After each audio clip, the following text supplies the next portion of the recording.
Hello friends, welcome to my YouTube channel Lakshya Rajasthan. स्वागत है आपका मेरे चैनल पर।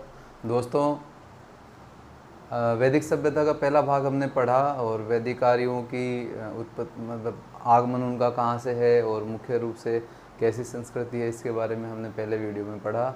आज हम पढ़ते हैं वैदिक कालीन ऋग्वैदिक कालीन जो सामाजिक स्थिति है, आर्थिक स्थिति है, प्रशासनिक जो स्थिति है वो कैसी थी। तो देखिए, सबसे पहले हम बात करते हैं राजनीतिक स्थिति की। राजनीतिक स्थिति में दोस्तों जो सबसे महत्वपूर्ण बात है कि जो इकाइयां हैं, कई बार परीक्षा में बढ़ते क्रम में, आरोही क्रम में पूछ सकते हैं। तो सबसे छोटी जो राजनीतिक इकाई थी वो होती थी दोस्तों कुल। कुल क्या होता था? कुल एक पारिवारिक इकाई भी कह सकते हैं। जो सामूहिक परिवार है वो कुल कहलाता था। और कई कुल जो समाहित होकर के वो ग्राम कहलाते थे दोस्तों। कुल का जो मुखिया है वो कुलप कहलाता था और कुल जो मिलकर के बनाते थे उसे कहते थे ग्राम, और ग्राम का मुखिया कहलाता था ग्रामणी। ठीक है दोस्तों, ग्राम का जो मुखिया है वो ग्रामणी कहलाता था। और ग्रामणी के दो प्रकार के कार्य होते थे। शांति काल में वह प्रशासनिक कार्य देखता था और युद्ध काल में वह राजा के साथ युद्ध में जाता था। इस प्रकार से उसे दोनों तरह के काम देखने होते थे। और कई ग्राम मिलकर के विष का निर्माण करते थे। विष का जो अधिकारी है वो कहलाता था विषपति। विष का जो उल्लेख है वो ऋग्वेद में 170 बार हुआ है। विष जो कई विष है वो मिलाकर के एक जन का निर्माण करते थे। जन का उल्लेख 275 बार हुआ है और जन के मुखिया को भी जनपति कहते थे। और कई जन मिलकर के एक राष्ट्र का निर्माण करते थे और उसका मुखिया गोप कहलाता था। ठीक है दोस्तों, तो ये पूछ सकते हैं परीक्षा में, तो आप ध्यान रखेंगे।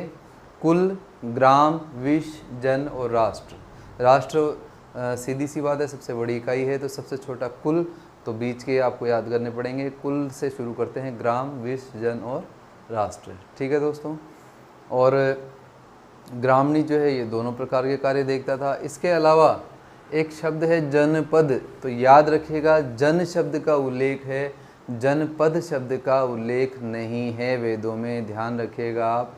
जनपद जो शब्द है ये बाद में आएगा, जब हम और आगे चलेंगे, समय के चक्र को जब और आगे लेके जाएंगे तब हमें जनपद शब्द मिलेगा, लेकिन यहाँ जनपद का उल्लेख नहीं था। अब बात करते हैं दोस्तों जो मुख्य धुरी होती है किसी भी प्रशासनिक व्यवस्था की, राजा।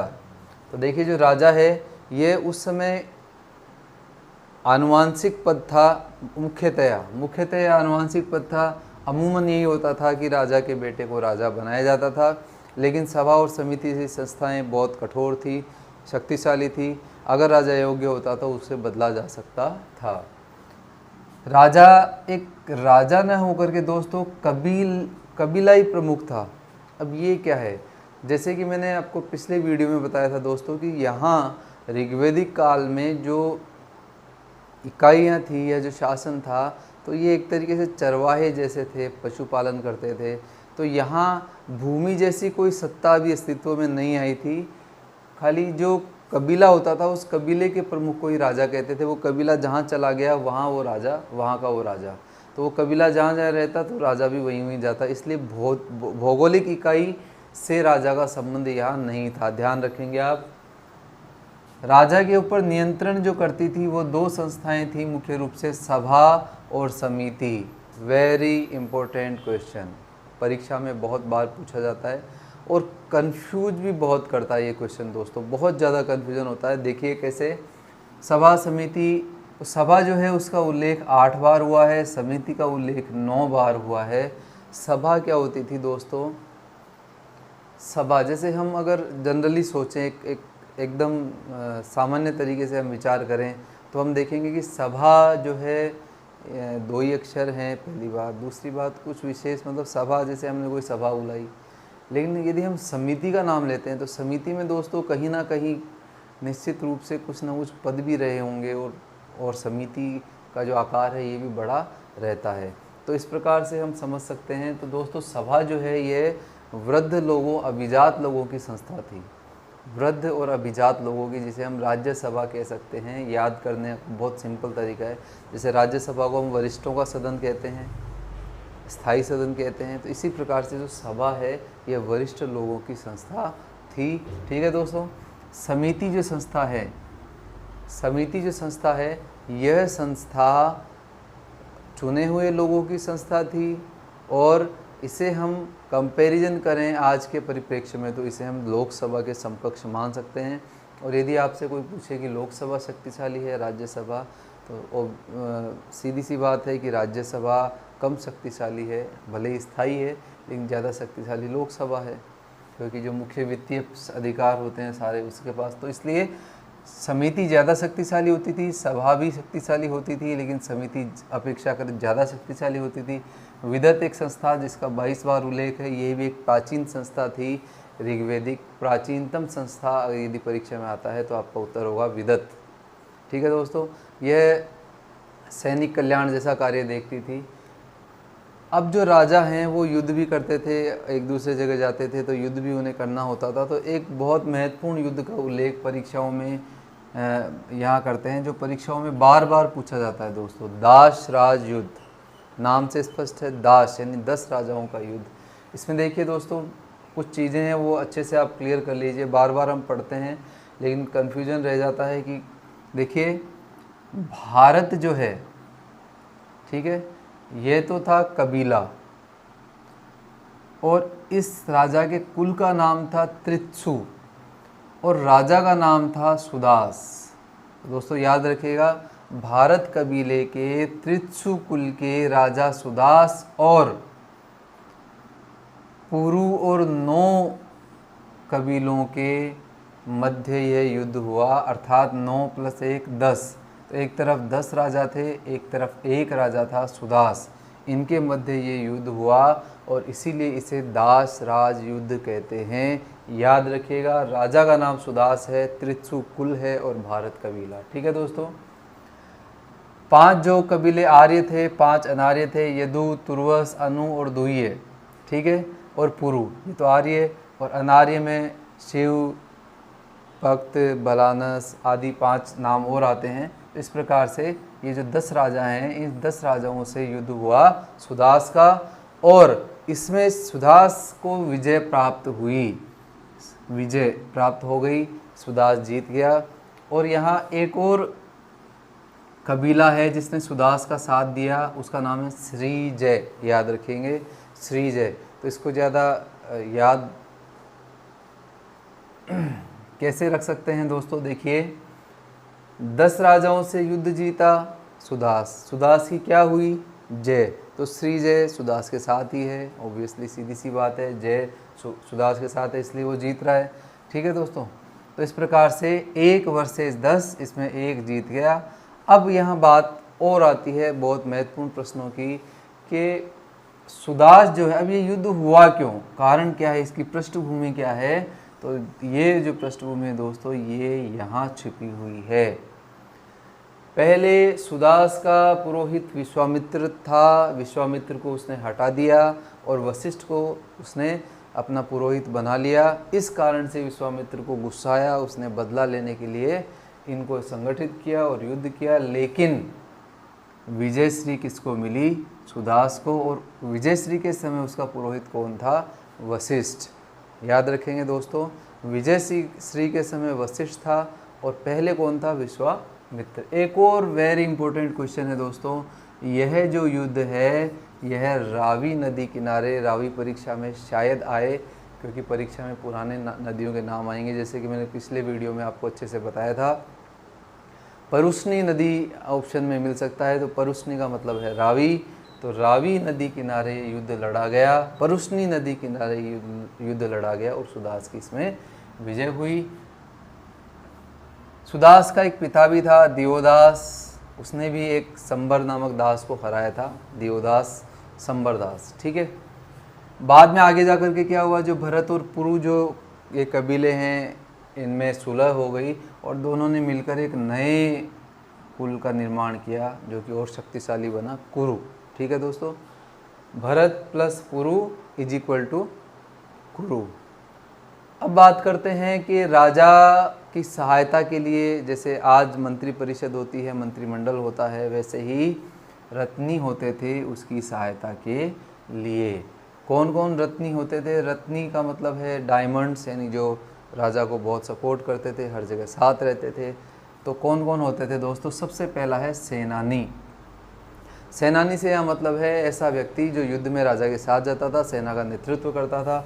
दूसरा है पुरोहित। पुरोहित का काम कर्मकांड से संबंधित था, लेकिन यह भी याद रखिएगा, यह भी युद्ध में जाता था, लेकिन वहाँ केवल युद्ध में राजा की विजय कामना ही करता था। युवराज तो जाने ही है राजा के साथ में, तो ये रत्निन में महिषी। एक और यहाँ विशेषता है कि जो रानी है उसे भी बहुत महत्वपूर्ण स्थान दिया गया और इसे रत्निन में शामिल किया गया। याद रखिए आप, रत्न महिषी। इसके बाद अगला है ग्रामणी, जो मैं पहले बता चुका अभी इसी वीडियो में। ये जो ग्रामणी है यह ग्राम का प्रशासनिक और सैनिक दोनों कार्य संभालता था। एक है क्षता। क्षता का मतलब होता था प्रतिहार, प्रतिहारी जो होता था वह। एक भागदूत और एक संग्रहिता, बहुत बार पूछे जाते हैं परीक्षा में, बहुत बार पूछे जाते हैं।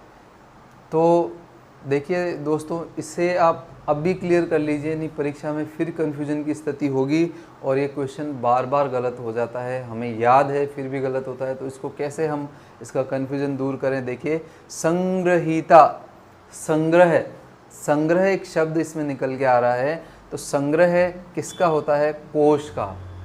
तो जो संग्रहिता होता था दोस्तों वो होता था कोषाध्यक्ष, कोषाध्यक्ष। और भागदूत जो होता था ये होता था एक तरीके से हम कहें राजस्व मंत्री। ठीक है दोस्तों, कर संग्रह का कार्य करता था। तो कोषाध्यक्ष संग्रहिता होता था और भागदूत जो है ये कर का संग्रह करता था। ठीक है, इसके बाद एक और आता है अक्षवाप। अक्षवाप होता था दोस्तों, ये भी एक अच्छा क्वेश्चन है। अक्षवाप, अक्षवाप होता था, उस समय पासे का खेल चलता था, जो पासे के खेल में राजा का सहयोगी होता था उसे अक्षवाप कहते थे। एक है पालागल। पालागल होता था राजा का मित्र।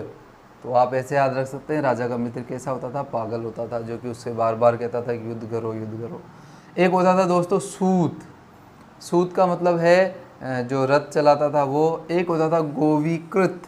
गोविकृत से मतलब है यहाँ वनाधिकारी, वनों का अधिकारी। गायें उस समय कहाँ रहती थी? वनों में। तो वनाधिकारी कौन होता था? गोविकृत। इस प्रकार से मुख्यतया 12 रत्नी बताए जाते हैं, कहीं कहीं 11 भी बताए जाते हैं, लेकिन आपको मुख्य रूप से ये 12 रत्नी क्रम से नहीं याद करने हैं, इनको एक एक को समझना है कि कौन क्या करता था। परीक्षा में यही पूछा जाता है। इसके बाद एक शब्द आता है दोस्तों ईशान। ईशान जो होता था वो समिति का अध्यक्ष, जो समिति का अध्यक्ष है वह ईशान कहलाता था, याद रखिएगा आप। इसके अलावा एक पुरप शब्द आता है। पुरप, पुर जैसे पहले कहते थे दुर्ग को, जैसे कि मैंने सिंधु सभ्यता की वीडियो बनाए थे उसमें भी समझाया था, एक पुरंदर शब्द आता है। तो पुर जो शब्द है यह दुर्ग का द्योतक है। तो पुरप, पुर से आराम से हम निकाल सकते हैं, पुर का मतलब दुर्ग। तो दुर्ग का जो पति होता था वो पुरप कहलाता था। ये बहुत इम्पोर्टेंट है। स्पर्श, स्पर्श, स्पर्श नहीं स्पर्श। स्पर्श दोस्तों कहते थे गुप्तचर को, याद रखिएगा, स्पर्श कहते थे गुप्तचर को। एक होता था वाज्रपति। वाज्रपति ये जो गोचर भूमि होती थी, जो चारागाह भूमि होती थी, उसका अधिकारी होता था। एक होता था, एक उल्लेख है प्रश्न विनाक। प्रश्न विनाक जैसे हम ऐसे समझ सकते हैं, जब हम अदालत में जाते हैं तो अदालत में क्वेश्चन करते हैं, जज क्वेश्चन करते हैं, वैसे तो वकील करते हैं, लेकिन हम ये माने कि जज क्वेश्चन करते थे पहले, आज तो वकील हैं, पहले वकील नहीं थे। तो प्रश्न विनाक नाम का उल्लेख है। ये कौन था दोस्तों? वैदिक जज था। ऐसे ही चरिष्णु एक शब्द आता है, और एक शब्द आता है शतदाय। ये आप अच्छे से समझ लीजिए। वहाँ जो वैदिक सभ्यता में जो न्यायिक व्यवस्था थी, न्यायिक व्यवस्था थी, उसमें व्यक्ति को दंड दिया जाता था, लेकिन वह दंड के बदले नगद भुगतान भी कर सकता था। इसीलिए जो एक व्यक्ति का जो जीवन है उसका मूल्य शतदाय माना गया है। इसलिए एक व्यक्ति को शतदाय भी कहा जाता है। शतदाय का मतलब है 100 गायों के बराबर मूल्य। तो यदि वो व्यक्ति, किसी को मृत्युदंड दिया गया है, यदि वो 100 गायें दे देता तो वो मृत्युदंड से मुक्त हो सकता था। इस प्रकार से ये कुछ ताना बाना है राजनीतिक व्यवस्था का, कैसी राजनीति चलती थी, कैसे होता था, कैसे प्रशासन चलता था राजा का। अब बात करते हैं सामाजिक जीवन, समाज कैसा होता था, सामाजिक व्यवस्थाएं कैसी होती थी, देखते हैं दोस्तों। सबसे इम्पोर्टेंट बात, पितृसत्तात्मक परिवार होता था। अगर आपको ये शब्द याद रह जाएगा दोस्तों, तो आपको लगभग ये जो मैं बताने वाला हूँ ये सब कुछ ध्यान में रह सकता है। जैसे कि हमने सिंधु सभ्यता पढ़ी थी, सिंधु सभ्यता में हमने ध्यान से देखा था, पढ़ा था उस समय की वो जो वहाँ मातृ सत्ता थी, और वैदिक सभ्यता जो है ये पितृसत्तात्मक है। ऋग्वैदिक सभ्यता ग्राम्य सभ्यता है, सिंधु नगरीय थी, वो कांस्य युगीन थी, ये लोह युगीन सभ्यता है। तो बिल्कुल दिन रात का फ़र्क है। तो पितृसत्तात्मक परिवार होता था, पिता के पास असीमित शक्तियाँ होती थी दोस्तों, असीमित शक्तियाँ। पिता अपने परिवार का बहुत, मतलब हम कह सकते हैं जो सर्वाधिकार सुरक्षित पिता था। एक उल्लेख है रिजास्व और सुनहसेप। रिजास्व एक बच्चा है, उसको अंधा करने का उल्लेख है पिता द्वारा, और एक सुनहसेप एक बच्चा है, उसको बेच देता है पिता। इस प्रकार से ये दो उल्लेख हैं जिनसे पता चलता है कि जो पिता है वो बहुत शक्तिशाली होता था, और उस पिता की जो संपत्ति है उस पर उसका ज्येष्ठ जो पुत्र है वह अधिकारी होता था, और अन्य पुत्र भी अधिकारी होते थे उसकी संपत्ति के। इस प्रकार से सुनहसेप और रिजास्व ये दोनों जो उदाहरण हैं ये हमें बताते हैं कि पिता जो शक्तिशाली होता था, पर ये अपवाद स्वरूप है, अमूमन व्यवहारिक रूप से ऐसा कम होता था। 7 प्रकार के गोत्र उस समय पाए जाते थे। गोत्र क्या है दोस्तों, उस समय जो ऋषि थे, महत्वपूर्ण जो ऋषि थे, उन ऋषियों से अपने आप को ये कबीले जोड़ लेते थे, ये परिवार जोड़ लेते थे, इसलिए ये गोत्र जो व्यवस्था है इस प्रकार से शुरू होती है। दास प्रथा का प्रचलन था, याद रखिएगा दोस्तों, दास प्रथा का प्रचलन था, बिल्कुल भी आप इसमें भ्रमित न हो। दास प्रथा थी, याद रखेंगे। 10वां जो मंडल है, जैसे कि मैंने पिछले वीडियो में बताया था आपको, पिछला जो वीडियो है दोस्तों, मैंने जितने भी वीडियो बना रखे हैं उन सब की पृथक प्लेलिस्ट बना रखी है, तो आप प्लेलिस्ट में जा कर के वीडियो क्रम से देख सकते हैं। इससे पहले जो मैंने वीडियो बनाया है उसमें बताया है कि जो 10वां जो मंडल है वो सबसे नया है, 2 से 7 सबसे प्राचीन है। तो 10वां जो मंडल है इसमें शूद्र का उल्लेख मिलता है पहली बार। ठीक है दोस्तों, 10वां जो मंडल है इसमें शूद्र का उल्लेख मिलता है। इसमें बताया गया है कि विराट पुरुष की जब बलि दी गई, आहुति दी गई, तो उसके मुख, भुजा, जंघा और पैर से 4 वर्णों की उत्पत्ति होती है। मुख, जब उस विराट पुरुष की बलि दी गई तो मुख से ब्राह्मण की उत्पत्ति बताई गई है। हाथों से, तो जो हाथ किस काम में आते हैं सुरक्षा में, तो जो क्षत्रिय है उनकी उत्पत्ति हाथों से बताई गई। जंघा से यहाँ आशय है कि संपूर्ण शरीर का जो वजन वहन करना, इसका मतलब जो कर व्यवस्था है या जो सामाजिक व्यवस्था को जो वहन करता था वो कौन होता था, वैश्य। और शूद्र को बताया गया है पैरों से उत्पन्न, अर्थात सेवा करने वाला। इस प्रकार से विराट पुरुष से 4 वर्णों की उत्पत्ति बताई गई है। मुख से ब्राह्मण, भुजा से क्षत्रिय, जंघा से वैश्य और पैर से शूद्र।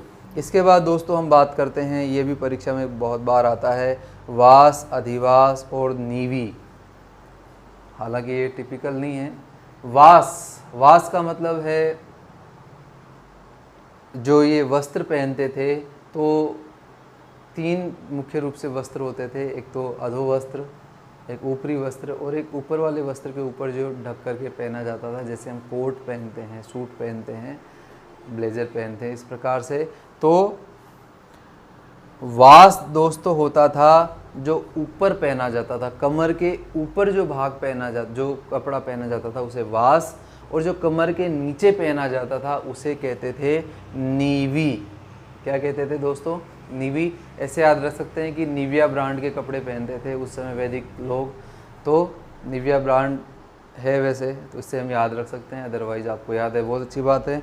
एक शब्द और बच गया है, अधिवास। तो देखो अधिवास में उपसर्ग लगा हुआ है, तो आप भी उपसर्ग लगा दीजिए। मतलब ये हुआ कि वास कहाँ पहना जाता था, कमर के ऊपर, तो तो उपसर्ग का मतलब क्या हुआ, अधिवास का मतलब क्या हुआ कि उसके भी ऊपर जो ढकने वाले जो वस्त्र होते थे वो अधिवास कहलाते थे।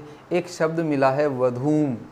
वधूम का मतलब है कि जो शादी के अवसर पर जब जो दुल्हन है वो कपड़े जो वस्त्र पहनती थी उन्हें वधूम कहा जाता था। ठीक है दोस्तों, इस प्रकार से ये अब स्त्री की बात करते हैं हम। स्त्री, किसी भी समाज में स्त्री का जो स्थान है उससे उस समाज का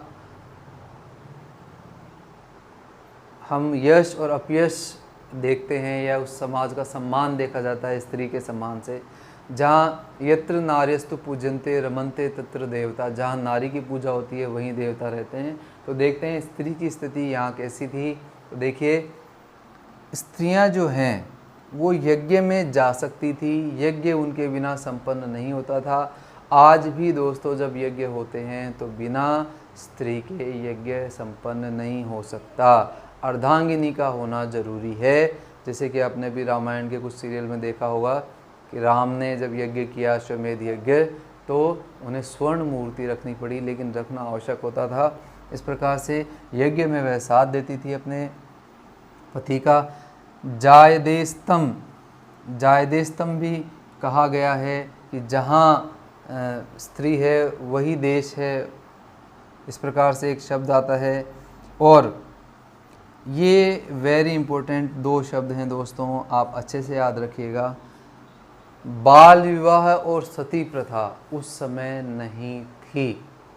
बाल विवाह और सती प्रथा उस समय प्रचलित नहीं थी। दास प्रथा प्रचलित थी, लेकिन बाल विवाह और सती प्रथा उस समय प्रचलित नहीं थी, याद रखिएगा। अनुलोम और प्रतिलोम विवाह का उल्लेख भी ऋग्वेद में मिलता है, ये भी परीक्षा में पूछा जाता है। अनुलोम और प्रतिलोम, प्रति का मतलब शाब्दिक अर्थ होता है उल्टा, ठीक है दोस्तों। प्रतिलोम का मतलब हो गया उल्टा, तो इसका मतलब सीधा क्या होगा, अनुलोम। अनुलोम जैसे मतलब हमेशा होता है। अनुलोम विवाह किसे कहते थे, ब्राह्मण पुरुष हो और क्षत्रिय कन्या हो तो उसे अनुलोम विवाह कहेंगे। जैसे उदाहरण भी है इसका एक विमद और कुमुद्यु। विमद है ये ब्राह्मण कुल का था, कुमुद्यु क्षत्रिय कुल की थी। इस प्रकार से इस विवाह को अनुलोम विवाह कहेंगे। और दूसरा है प्रतिलोम विवाह है। प्रतिलोम विवाह का मतलब हो गया उल्टा। इसका मतलब जो ब्राह्मण है वो कन्या है और जो पुरुष है वो है क्षत्रिय। इस प्रकार से देवयानी और ययाति का उल्लेख मिलता है। तो अनुलोम विवाह कहेंगे जिसमें पुरुष उच्च कुल का हो और महिला उससे निम्न वर्ण की हो। और प्रतिलोम विवाह कहेंगे कि जो महिला है वो उच्च वर्ण की हो और पुरुष है वो निम्न वर्ण का हो। ठीक है दोस्तों, पुनर्विवाह होते थे, बिल्कुल होते थे। पुनर्विवाह उस समय प्रचलित थे। यदि किसी कारणवश पति की मृत्यु हो जाती तो पुनर्विवाह भी किया जाता था। एक प्रथा नियोग प्रथा प्रचलित थी उस समय। नियोग प्रथा क्या है दोस्तों, नियोग प्रथा वह प्रथा है कि यदि पति की मृत्यु हो जाए या कुछ ऐसी विकट परिस्थितियां हो तो संतानोत्पत्ति के लिए जो स्त्री है वो अपने परिवार के किसी पुरुष के पास में जा सकती थी और पुत्र प्राप्ति कर सकती थी। तो ये जो प्रथा है ये नियोग प्रथा कहलाती थी। इसके बाद एक शब्द आता है अमाजू, ये भी आप याद रखेंगे। जीवन भर जो, जैसे निकाल लीजिए अमाजू जैसे जीवन भर जो स्त्रियां कुंवारी रहती थी उन्हें अमाजू कहा जाता था। तो इस प्रकार से दोस्तों हमने राजनीतिक व्यवस्था देखी और सामाजिक व्यवस्था देखी, स्त्रियों की स्थिति देखी। 8वां जो मंडल है इसमें कुछ महत्वपूर्ण नाम हैं जो हमें याद रखने हैं, जैसे लोपामुद्रा, घोषा, विश्ववारा, अपाला, शची, पोलमी, इंद्राणी। ये सभी नाम इसलिए हैं क्योंकि इन्होंने, ये विदुषी स्त्रियां थी और इन्होंने ऋचाओं की रचना की। एक बार पुनः मैं बोल देता हूँ, लोपामुद्रा, घोषा, विश्ववारा, अपाला, शची, पोलेमी और इंद्राणी। अब बात करते हैं दोस्तों ऋग्वैदिक कालीन भोजन किस प्रकार से होता था। तो उस समय लोग दूध, दही, पनीर, कढ़ाई पनीर सब बना के खाते थे। शाकाहारी भी होते थे, मांसाहारी भी होते थे, करम्ब एक शब्द आता है, परीक्षा में पूछा जा सकता है। करम्ब क्या होता है? जौ का और सत्तू और जो दही मिलाकर के जो खाद्य पदार्थ काम में लिया जाता था उसे करम्ब कहा जाता था। यवागु कहते थे जौ के दलिए को, तो यवागु और करम्ब याद रखेंगे आप। नमक का कोई उल्लेख नहीं है और उस समय खाद्यान्न के रूप में केवल जौ का प्रयोग होता था और जौ को उस समय बोलते थे यव।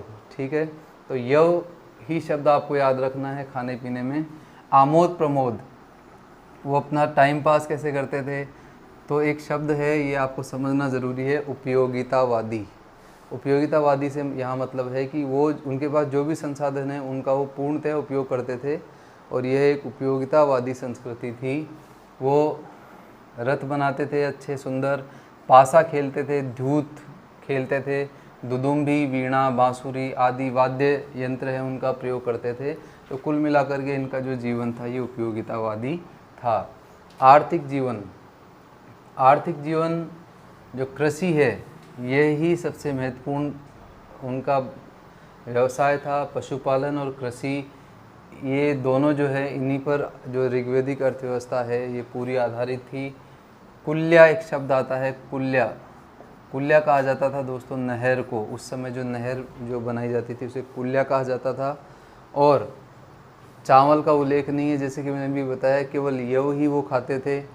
दो शब्द आते हैं परीक्षाओं में बार बार पूछते हैं, ये लांगल सीरा, लांगल और सीरा ये कहा जाता था हल को लांगल और सीरा ये हल को कहते थे। सीता और फाल ये कहा जाता था, जो जोती गई भूमि है उसको सीता कहा जाता था। सीरा और सीता में कंफ्यूज न हो, सीरा जो है ये हल कहलाता था और सीता जो है ये जोती गई भूमि कहलाती थी।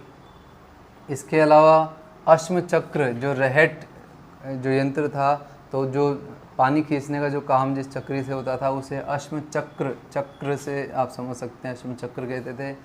और जो आर्थिक जीवन का आधार था, व्यापार का आधार था, वो एक तरीके से गाय ही थी। गाय को अष्टकर्णी भी कहा गया है। और उस समय जो निष्क है ये शब्द कई बार काम में आता है। निष्क जो है यह हार को कहते थे पहले और बाद में यह मुद्रा बन गई। तो इसको हम कैसे याद कर सकते हैं? निष्क को हम याद कर सकते हैं कनिष्क से, कनिष्क माफ कीजिएगा तनिष्क से। तनिष्क के शोरूम में क्या मिलता है? हार। तो इस प्रकार से निष्क कहलाता था हार और बाद में जाकर के क्या बन गई? मुद्रा। घोड़ा जिसे सिंधुवासी अनजान थे वो इनके लिए बहुत यूजफुल था, बहुत लाभकारी था। इससे ये बहुत जल्दी एक जगह से दूसरी जगह जा सकते थे। हाथी से इनका परिचय नहीं था। ऋग्वेदिक सभ्यता के जो लोग हैं ये हाथी से परिचित नहीं थे। एक शब्द आया है दद्रिका, ऋग्वेद में दद्रिका जो है ये एक देवी अश्व का नाम दिया गया है। आगे हम देखते हैं व्यापार किस प्रकार से करते थे। व्यापार जो मुख्य रूप से किया जाता था वो किया जाता था पणी के द्वारा। पणी एक शब्द आता है जो बाद में वैश्य जो लोग हैं, जो वर्ग है वैश्य, उससे ये मिलता है। तो पणी और वैश्य इन दोनों ने मिलकर के व्यापार शुरू किया। दो शब्द और आते हैं, अरित्र और अरित्र और अरित्री। अरित्र जो है ये पतवार को कहा जाता था और अरित्री जो शब्द है ये नाविक के लिए काम में आता था। वर्ण जो है जैसे कि हमने पढ़ा, ब्राह्मण, क्षत्रिय और वैश्य, ये तीनों जो वर्ण हैं ये अपना व्यवसाय परिवर्तन कर सकते थे, लेकिन शूद्र को अपना व्यवसाय परिवर्तन करने का अधिकार नहीं था। ध्यान रखेंगे आप, व्यवसाय परिवर्तन की जो अनुमति है वो केवल शुरू के 3 वर्णों को होती थी। इसके अलावा तक्षा एक शब्द आता है जो बढ़ई के लिए उस समय बहुत सम्मानित पद था ये, क्योंकि ये रथ का निर्माण तक्षा ही करते थे, तो इसलिए जो तक्षा है ये सम्मानित जो कारीगर ये कहलाते थे। बढ़ई जो होते थे, कर्मा ये कहलाते थे जो धातु कर्म करते थे, धातु का जो कार्य करते थे। और तंतुवाय कहा जाता था जुलाहे को, जो वस्त्र निर्माण करते थे धागों से, उनको कहा जाता था जुलाहा। तो दोस्तों इस प्रकार हमने आज वैदिक सभ्यता के सामाजिक स्थिति, आर्थिक स्थिति और व्यापार के बारे में जाना। अगले वीडियो में हम वैदिक सभ्यता के धर्म और उत्तर वैदिक सभ्यता का अध्ययन करेंगे। तो अगर आपको चैनल अच्छा लगा हो तो चैनल को सब्सक्राइब कीजिए, लाइक कीजिए और शेयर कीजिए। Thanks for watching.